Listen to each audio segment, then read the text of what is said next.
नमस्कार दोस्तों, कैसे हो दोस्तों। मैं चौहान कौशिक, माधव हिंदी पाठशाला सूरत से। दोस्तों आज हम कक्षा 5 सेमेस्टर दूसरा विषय हिंदी में चैप्टर नंबर 13 संत दादा मीकरण यह चैप्टर का अभ्यास करने वाले हैं। संत दादा मीकरण कच्छ के बहुत प्रसिद्ध व्यक्ति हैं। कच्छ जाने वाले लोग आज भी उनके आश्रम को देख सकते हैं और उनकी वहाँ पर बहुत ख्याति है, बहुत प्रसिद्धि है। तो देखते हैं इस चैप्टर को, संत दादा मीकरण। साधु तो चलता भला, यह कहावत भारत के संत पुरुषों के कारण ही प्रसिद्ध हुई है। साधु तो चलता भला, क्योंकि जो सच्चा साधु होता है वो कभी एक जगह पर ठहरता नहीं, वो यहाँ वहाँ हर जगह पर घूमता रहता है, प्रदक्षिणा करता रहता है, पद यात्रा करता रहता है। यह कहावत भारत के संत पुरुषों के कारण ही प्रसिद्ध हुई है। भारत हमेशा से संतों की भूमि रहा है।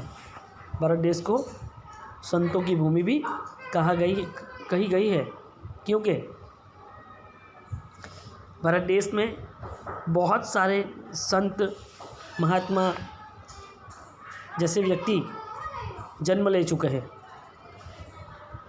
जो स्वार्थ, मोह, माया को छोड़कर समाज के लिए स्वयं को समर्पित कर देता है, उसे संत कहा जाता है।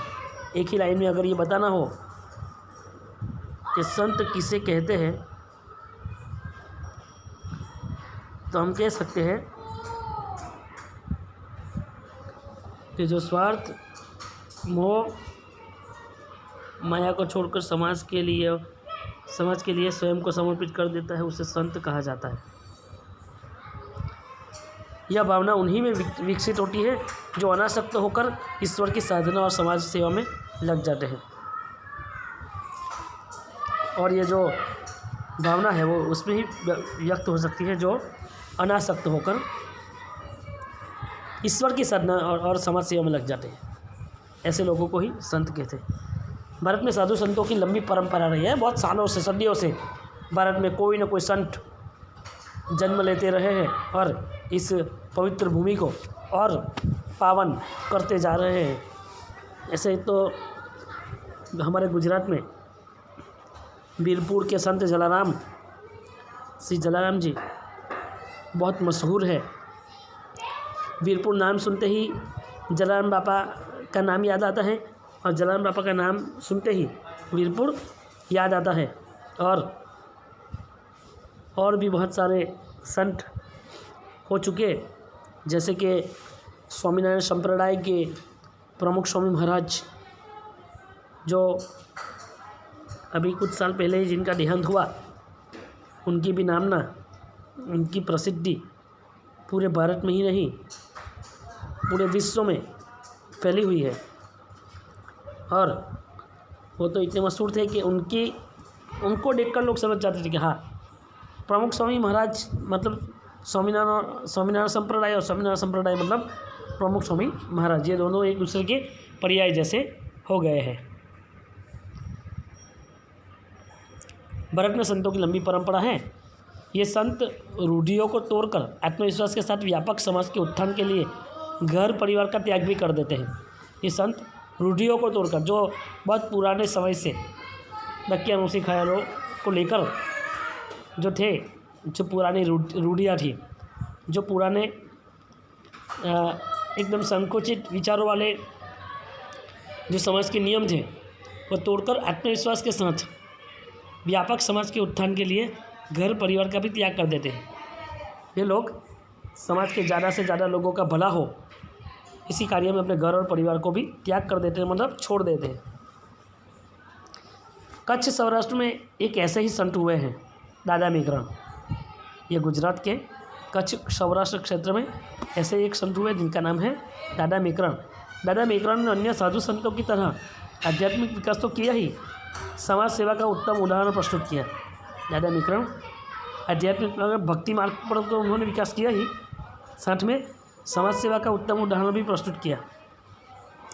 उन्होंने कच्छ के रेगिस्तान की कठिन यात्रा करने वाले भूखे प्यासे मुसाफिरों की सेवा की। अपनी इस भावना को उन्होंने इस प्रकार व्यक्त किया है।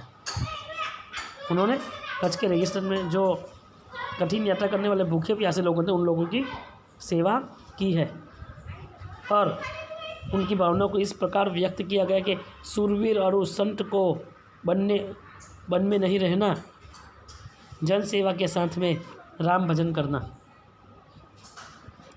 क्या कहते हैं इस पंक्ति में कि सूरवीर मतलब बहादुर, और मतलब और संत को, सूरवीर मतलब जो बहादुर होता है उसको, और संत को कभी भी जंगल में नहीं रहना चाहिए, जन सेवा के साथ में राम भजन करना चाहिए। और सच्चा धर्म तो ये है कि लोगों को जन सेवा, लोगों की सेवा करते करते राम नाम का भजन करना चाहिए। तो देखते हैं दादा मेकरण जी के बारे में।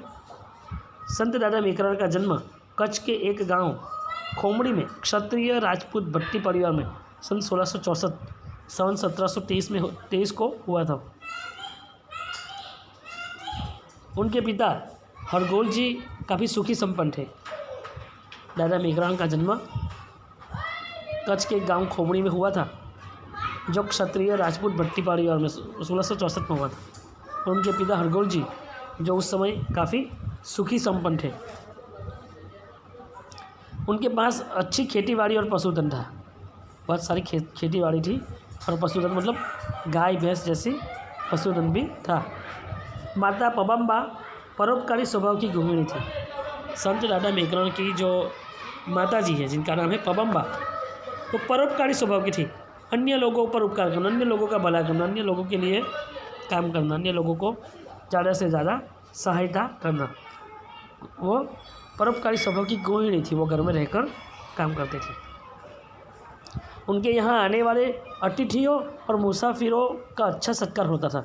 उनके घर जो अतिथि मतलब मेहमान, मुसाफिर मतलब उनके घर से होकर जो लोग गुजरते थे, उन लोगों का अच्छा सत्कार होता था, उनका आदर सत्कार होता था।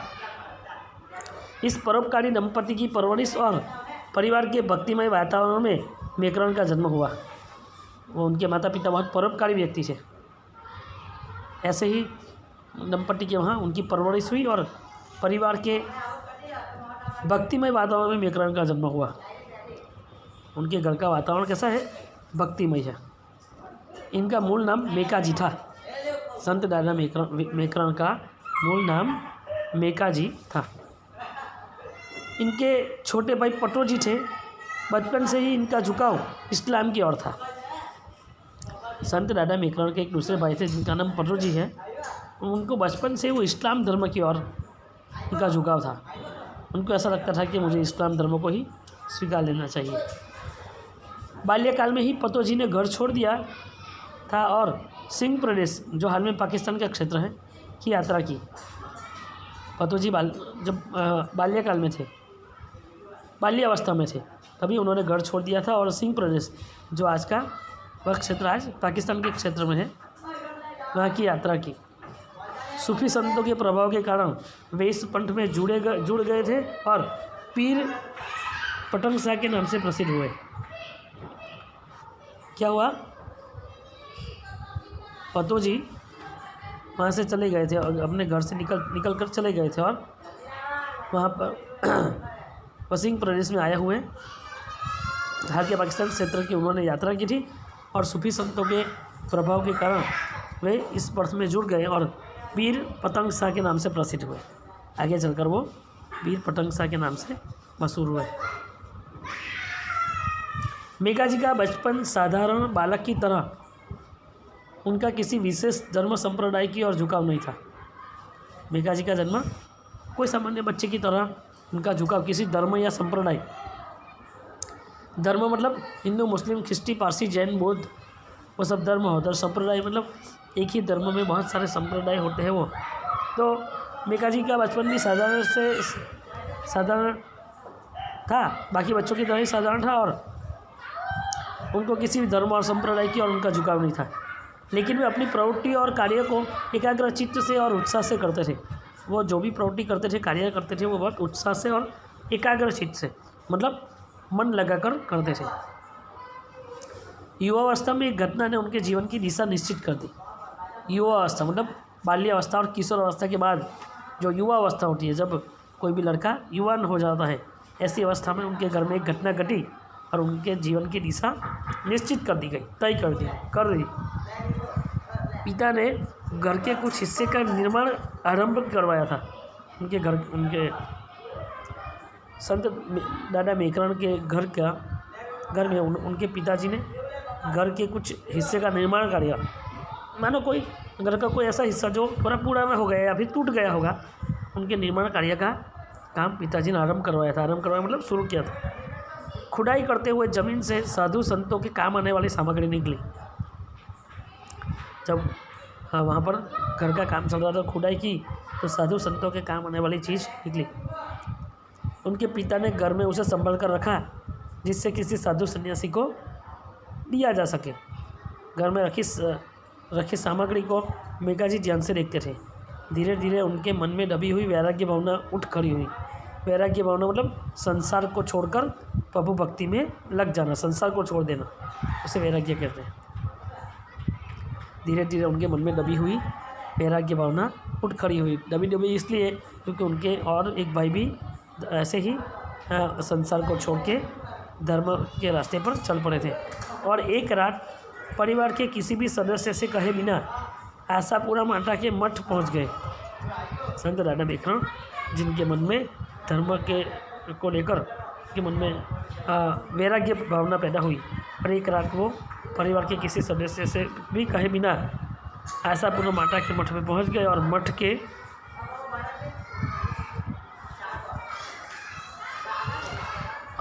के अध्यक्ष गंगा राजा कापड़ी से दीक्षा के लिए आग्रह किया। किशोर अवस्था को लेकर अध्यक्ष ने इसके लिए मना किया। माता पिता ने भी समझाया, लेकिन मेकाजी की दृढ़ता को लेकर अनुमति दी। महंत गंगा राजा ने उन्हें दीक्षा दी और नाम दिया मेकरण। मेकरण ने तपस्या के लिए गिरनार जाने का संकल्प किया। 4-6 महीनों की साधना के बाद उन्होंने मानव सेवा का संकल्प लिया और कावड़ लेकर भूखे दिन दुखियों का भोजन करवाने का सेवा व्रत लिया। कहा जाता है कि गुरु ने ही उन्हें कावड़ देकर समाज सेवा का निर्देश दिया था।